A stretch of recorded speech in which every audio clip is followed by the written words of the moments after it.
మీ అందరికీ వందనాలు. ఈరోజు వాగ్దాన సందేశం కొరింథీయుల రాసిన 2వ పత్రిక 6వ అధ్యాయం 18వ వచనం. నేను మిమ్మల్ని చేర్చుకొందును, మీకు తండ్రినై యుందును. ప్రభు అయిన యేసుక్రీస్తు ఈ మాటలు దీవించునుగాక. ఆమేన్. ప్రార్థన. ప్రభు ఈ వాక్యం దీవించి మాతో మాట్లాడి మీ స్వరం వినిపించండి. యేసు నామములో ప్రార్థిస్తున్నాం తండ్రి. ఆమేన్. ఈరోజు ప్రవచనాత్మకమైన సందేశం, నేను మిమ్మల్ని చేర్చుకొందును, మీకు తండ్రినై యుందును.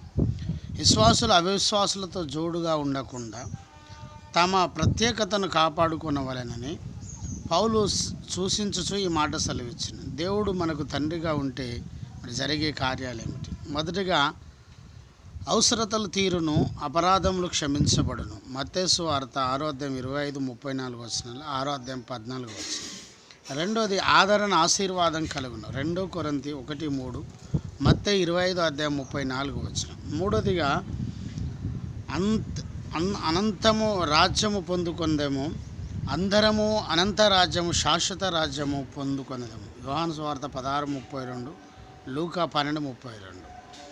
దేవుడు స్నేహితుడై ఉన్నాడు, సహోదరుడై ఉన్నాడు, సమీప బంధువై ఉన్నాడు, తల్లి అయి ఉన్నాడు, తండ్రి అయి ఉన్నాడు. కనుక అందరిని ప్రేమిస్తూ, అందరిని క్షమిస్తూ, దేవునితో సమానపరుస్తూ దేవుని కుమారునిగా జీవించు. అనగా దేవుని తండ్రిగా చేసుకొనము. ఆయన నీ భారం మోపము, నిన్ను ముందుకు నడిపించును. ప్రభు అయిన యేసుక్రీస్తు మాటలు దీవించును గాక. ఆమేన్. ప్రార్థన. ప్రభు ఈ మాటను దీవించండి. యేసు నామములో ప్రార్థిస్తున్నాం తండ్రి. ఆమేన్. మీ ప్రార్థన అవసరం మాకు కాల్ చేయండి. మా సెల్ నెంబర్ 9948930321.